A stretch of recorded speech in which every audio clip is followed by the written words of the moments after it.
اللہ کا ذکر اور اطمینان قلب۔ قرآن میں اللہ تعالیٰ نے اپنے ذکر کو دلوں کے اطمینان کا ذریعہ بتایا ہے۔ الرعد آیت 28۔ مگر ہمارے ہاں لوگ عام طور پر یہ شکایت کرتے نظر آتے ہیں کہ اللہ کا ذکر کر کے بھی دل بے چین و مضطرب رہتا ہے۔ وہ صبح و شام تسبیحات پڑھتے ہیں مگر پھر بھی زندگی حزن و ملال اور بے چینی و انتشار میں گزرتی ہے۔ اصل بات یہ ہے کہ اس آیت میں اطمینان سے مراد سکون کی وہ کیفیت نہیں ہے جو کسی نشے کو اختیار کرنے کے بعد انسان پر طاری ہو جاتی ہے اور جس کے بعد انسان دنیا و ما فیہا کے ہر غم سے بے نیاز ہو جاتا ہے، بلکہ یہاں اطمینان سے مراد وہ ذہنی کیفیت ہے جس میں انسان کو یہ یقین ہوتا ہے کہ جس ہستی پر وہ ایمان لایا ہے، جس کو اس نے اپنا رب اور اپنا معبود مانا ہے، وہی در حقیقت خالق و مالک ہے۔ اسی کے ہاتھ میں کل کائنات کی بادشاہی ہے اور جس نے اپنا ہاتھ اس کے ہاتھ میں دے دیا، اللہ تعالیٰ اسے کبھی رسوا اور محروم نہیں کرے گا۔ تاہم یہ یقین اللہ کے جس ذکر سے پیدا ہوتا ہے وہ محض تسبیح پر انگلیاں پھیرنے کا عمل نہیں بلکہ اس کی یاد میں جینے کا نام ہے۔ یہ محض کچھ اذکار کو زبان سے ادا کرنے کا عمل نہیں، اس کے ذکر سے منہ میں شیرینی گھل جانے کا نام ہے۔ یہ اس کے نام کی مالا جپنے کا عمل نہیں، ہمہ وقت اللہ تعالیٰ کو اپنے ساتھ سمجھنے کی کیفیت کا نام ہے۔ یہ اللہ کا ورد کرنے کا عمل نہیں، رب کی محبت اور اس کے ڈر میں زندگی گزارنے کا نام ہے۔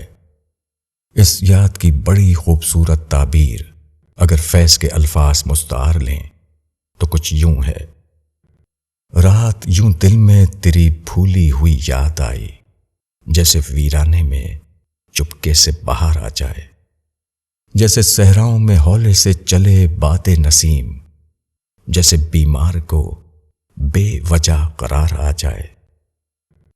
قرآن نے اس بات کو واضح کیا ہے کہ اطمینان قلب کی وہ کیفیت جس میں انسان کو نہ کوئی خوف ہوتا ہے اور نہ کوئی اندیشہ، اللہ کے دوستوں کو عطا کی جاتی ہے۔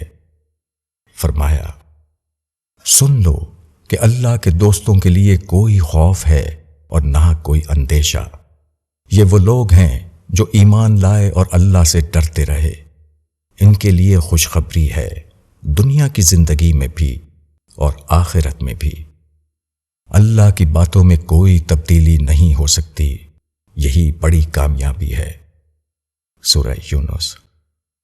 یہاں قرآن یہ بھی بیان کرتا ہے کہ اللہ کے یہ دوست کون ہوتے ہیں۔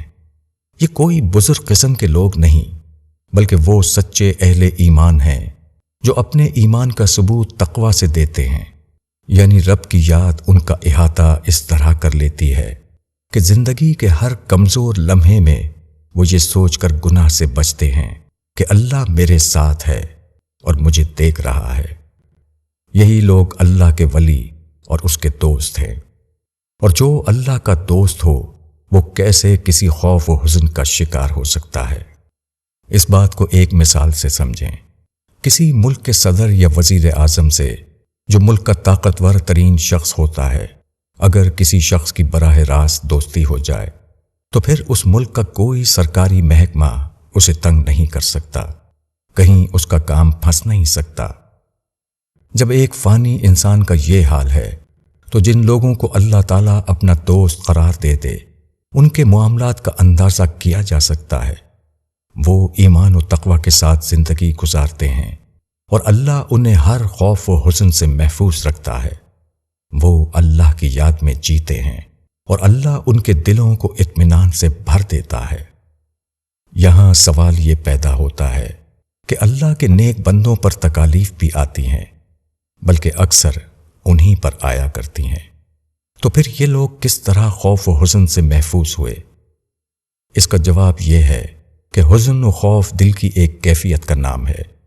جو لوگ اللہ کی یاد میں جیتے ہیں ان کے ارد گرد وقتی طور پر پریشان کن حالات پیدا ہو سکتے ہیں، مگر ان کے قلب پر اطمینان کی وہ کیفیت طاری رہتی ہے جس سے انسان ہمیشہ پرسکون رہتا ہے۔ اس کا سب سے اچھا نمونہ خود حضور صلی اللہ علیہ وسلم کی اپنی سیرت ہے۔ آپ کو اپنی زندگی میں متعدد مسائل کا سامنا کرنا پڑا اور ہجرت کے موقع پر تو خون کے پیاسے لوگ آپ کو تلاش کرتے ہوئے غار سور تک آ پہنچے۔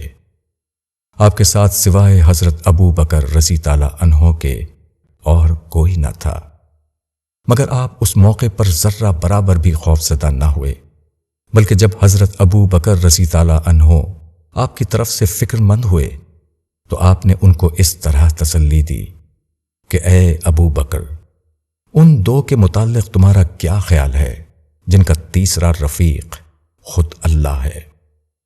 ایک بندہ مومن پر جب زندگی کی مشکلات آتی ہیں تو اس کا ایمان اسے بتاتا ہے کہ اللہ چاہے تو بآسانی اسے ان مشکلات سے نکال سکتا ہے، چنانچہ وہ اپنے رب ہی کو پکارتا اور اسی سے مدد چاہتا ہے، جس کے نتیجے کے طور پر اللہ تعالیٰ اسے اس مشکل سے نجات عطا کر دیتے ہیں۔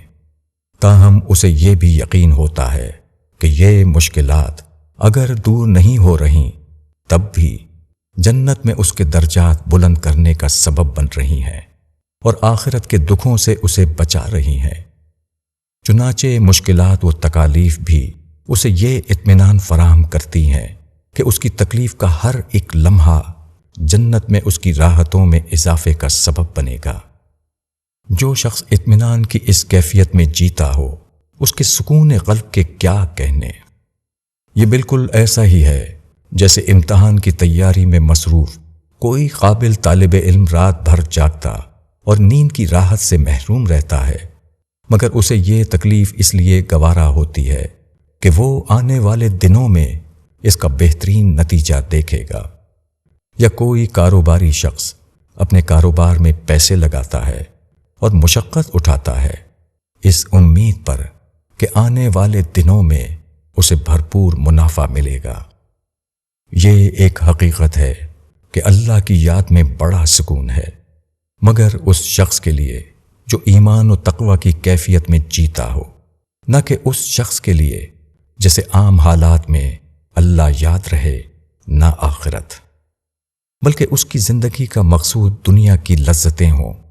ہاں، اسے کبھی تکلیف پہنچ جائے تو اس تکلیف سے نجات پانے کے لیے وہ وظیفے پڑھنا شروع کر دے اور سمجھے کہ یہ اللہ کی یاد ہے جس سے اسے سکون مل جائے گا۔